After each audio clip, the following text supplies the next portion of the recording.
Alhamdulillah keluhan medis yang Mbak Vika rasakan kemarin sudah tuntas ya. Ya sudah, alhamdulillah sudah semua, alhamdulillah. Bahwa penyakit itu tuh lebih bisa sembuh dengan cara apapun, dengan metode apapun yang kita yakin, Masya Allah itu pasti.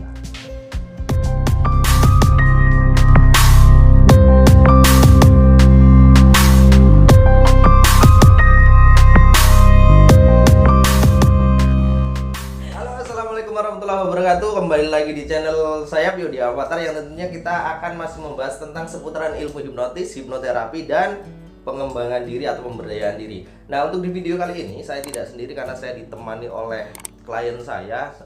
Nanti kita akan langsung kenalan saja siapa sih yang ada di sebelah saya ini. Silakan perkenalkan Mbak. Halo, assalamualaikum. Teman-teman semua, perkenalkan nama saya Vika. Saya adalah salah satu klien dari Mas Pio ya, dari hipnoterapinya Mas Pio. Di sini saya akan berbagi pengalaman, istilah katanya testimoni lah ya. Ya, nah kebetulan ya sebenarnya kalau Mbak Vika ini menjalani hipnoterapi dengan saya itu sudah lama ya Mbak ya. Kebetulan dulu itu Mbak Vika mempunyai keluhan medis dan psikis. Nah, di sini Mbak Vika akan bercerita bagaimana sih, apa sih yang dirasakan sebelum dan sesudah mengikuti sesi terapi. Nah, jadi nanti Mbak Vika boleh ceritakan dengan kawan-kawan, karena seperti ini Mbak Vika. Untuk kebanyakan yang bertanya kan di masyarakat luas ya tentang hipnotis, hipnoterapi itu, kalau mendengar kata hipnotis Mbak Vika, orang itu akan berpikiran pasti hipnotis itu negatif, hipnotis itu jelek. Padahal yang selama ini saya jalani sendiri beberapa tahun ya, untuk hipnotis sendiri banyak sekali kegunaannya. Jadi kalau semuanya, memang ada beberapa orang yang menyalahgunakan ilmu hipnotis. Sebenarnya saya tidak membenarkan dan tidak menyalahkan ya ketika orang itu sebut dengan hipnotis, karena memang seorang penipuan pun itu menggunakan metode komunikasi. Sedangkan hipnotis ini ya metodenya komunikasi seperti itu. Jadi tapi kalau seumpamanya oknum-oknum yang melakukan untuk penipuan, ya kembali lagi itu seorang oknum seperti itu. Nah, kembali ke pembahasan kita Mbak Vika. Nah, boleh sih diceritakan sebelumnya itu kenapa Mbak Vika itu memilih untuk melakukan atau menjalani hipnoterapi ya. Sebelum melakukan hipnoterapi itu apa yang dirasakan, dan sesudah menjalani hipnoterapi apa yang dirasakan? Ya, di sini saya ingin berbagi cerita ya, berbagi pengalaman. Yang pertama, saya awal tahun ya, saya memang mendapatkan masalah tentang psikis dan medis ya. Di situ yang saya rasakan adalah ketika itu saya merasakan kalau diri saya itu sempat gimana ya ngomongnya ya, drop ya, depresi, nggak depresi banget sih, cuman mungkin drop atau down ya, down, agak sedikit down karena masalah tersebut. Di situ yang membuat saya kesulitan untuk tidur, sebentar saya lebih capek gitu, kayaknya lebih capek, kepikiran, kayaknya pikiran saya tuh jadi kayak ya membuat saya down gitulah. Kacau, lumayan kacau, mengganggu aktivitas saya semuanya. Kenapa Mbak Vika itu putuskan untuk melakukan sebuah prosesi hipnoterapi gitu? Padahal yang sudah saya sampaikan tadi, banyak kan yang berpikiran kalau nanti hipnoterapi itu tidak sadar, nanti kita ditanyakan seperti apa, nanti aib kita bisa terbongkar kan, seperti itu. Nah, sebelumnya punya nggak pemikiran seperti itu?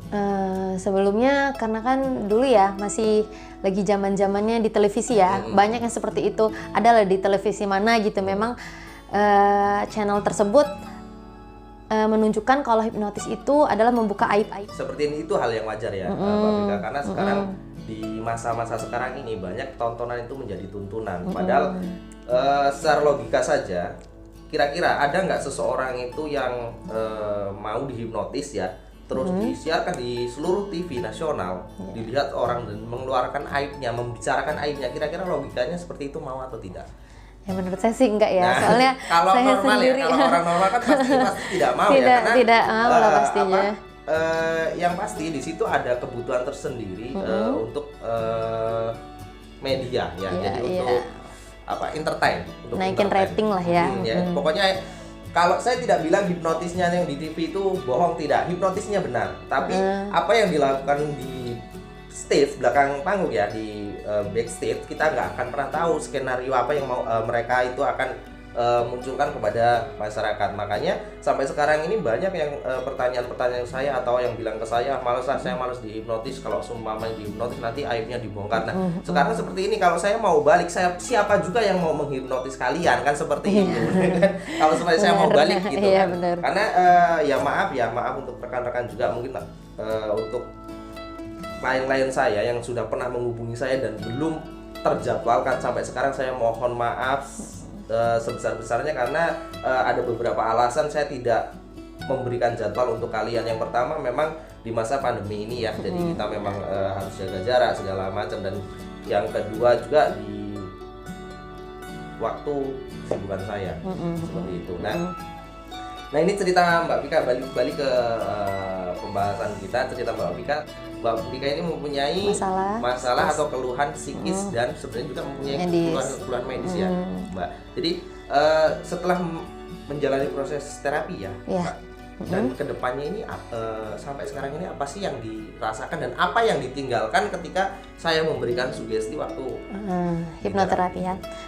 Jadi alasan saya sudah jelas ya tadi itu, karena saya sudah melihat channel-channel YouTube-nya Mas Pio ini, dan saya sudah mulai mempelajari hipnoterapi itu seperti apa. Karena sebenarnya hipnoterapi itu kan tidak menghilangkan kesadaran ya, cuman kita itu di situ dibuat lebih rileks saja ya.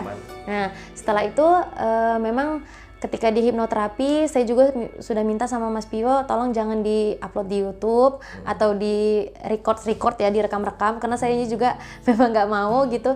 Tapi ketika saya sudah merasakan hasilnya dari hipnoterapi, akhirnya saya menghubungi Mas Pio dan memberitahu bisa nggak saya kasih testimoni gitu ya, supaya mengajak teman-teman ya yang kira-kira yang memerlukan solusi ya, untuk ya mudah-mudahan bisa solusi lah ya, dapat mau solusi. Setelah hipnoterapi itu saya merasakan saya sudah mulai enak untuk tidur, saya sudah merasakan lebih nyaman. Di situ merasakan seperti ada motivasi kembali untuk apa saya menjalankan hidup lebih baik.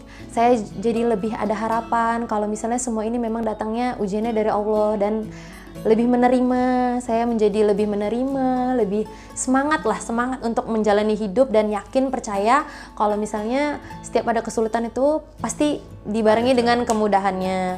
Tapi dengan ikhtiar ya, ikhtiarnya salah satu dengan hipnoterapi ini. Mungkin kalau Mbak Vika ingat ya, sugesti-sugesti yang saya berikan itu pun saya tidak pernah menyarankan untuk klien ini melawan suatu penyakit, tapi lebih ke ikhlas ya, Mbak ikhlas. Vika. Dan kan seperti ini, kalau di ajaran agama kita yang khususnya di Islam itu kan kita mengenal ucapan adalah doa ya, dan Allah itu selalu sesuai dengan prasangka hambanya. Makanya ketika kita tanamkan sugesti-sugesti positif, yang akan datang itu pun ya suatu hal yang positif.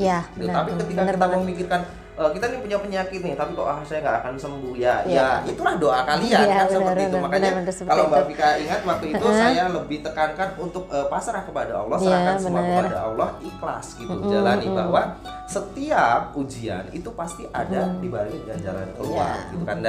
Dan waktu itu memang Mbak Vika juga kan karena mentalnya drop itu mempunyai penyakit medis ya kalau nggak salah.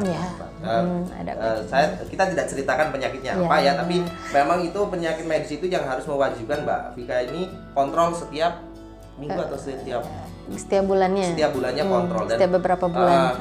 Setelah di hipnoterapi Mbak Vika merasakan nyaman yang disampaikan tadi, terus merasakan lebih berpikir positif. Ya, benar. Sekarang mungkin boleh diceritakan Mbak Vika, pengaruhnya untuk penyakit medisnya itu seperti apa sekarang? Makasih. Pengaruhnya itu seperti ini sih sebenarnya. Di sini hipnoterapi ini bukannya untuk menyembuhkan penyakit saya ya.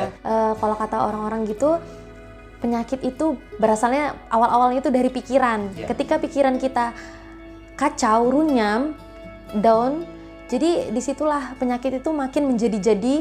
Alhamdulillah keluhan medis yang Mbak Vika rasakan kemarin sudah tuntas ya. Ya sudah, alhamdulillah sudah semua, alhamdulillah. Ya pokoknya semuanya tidak lepas dari kuasa Tuhan. Ya, Jadi benar. di muka bumi ini tidak ada satu orang pun yang mumpuni ataupun hebat. Kembali lagi tidak lepas dari kuasa Tuhan. Nah, dan di sini saya tekankan lagi pada teman-teman, banyak yang bertanyakan seperti ini juga Mbak Vika. Kalau untuk hipnoterapi itu sembuhnya itu berapa kali sesi sih, katanya kan seperti itu, banyak seperti itu. Nah, ketika pertanyaan seperti itu, saya pasti akan jawab tergantung. Karena kembali lagi yang sudah disampaikan Mbak Vika tadi, hipnoterapi itu tidak menyembuhkan penyakit. Tidak menyembuhkan penyakit medis ya, saya tekankan tidak menyembuhkan penyakit medis. Kalau untuk yang harus ke medis, ya harus ke medis. Jadi sebenarnya hipnoterapi ini berjalan berdampingan. Logikanya seperti ini.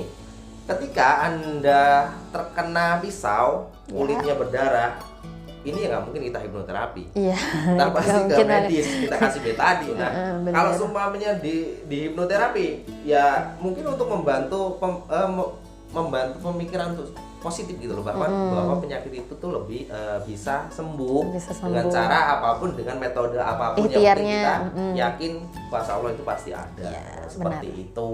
Jadi terima kasih sekali lagi buat Mbak Vika atas testimoninya. Di sini real, saya tidak memaksa ya Mbak Vika atau nggak ada paksaan sama sekali ya. Kemarin itu Mbak Vika ngomong ke saya, boleh dong saya testi di channel YouTube-nya, dan ya alhamdulillah kebetulan saya juga hari ini free, kita buat video ini.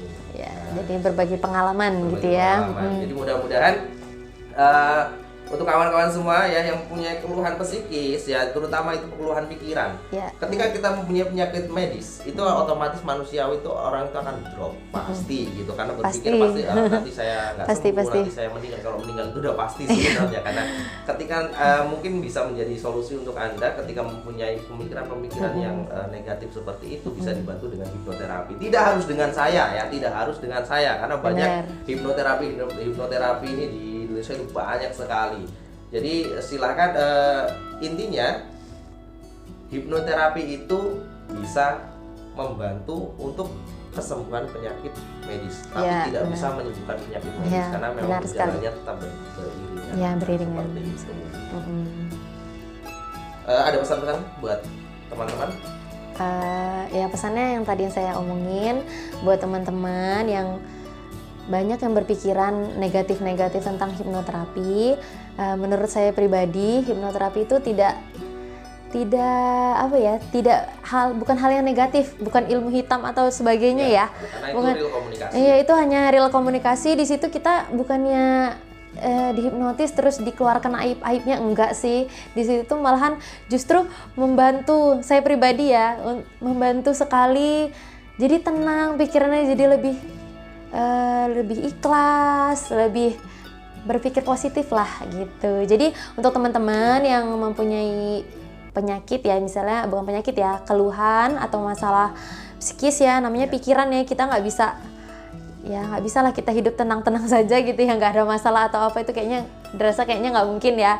Jadi kalau misalnya tertarik untuk hipnoterapi atau seperti apa, itu boleh banget untuk dicoba.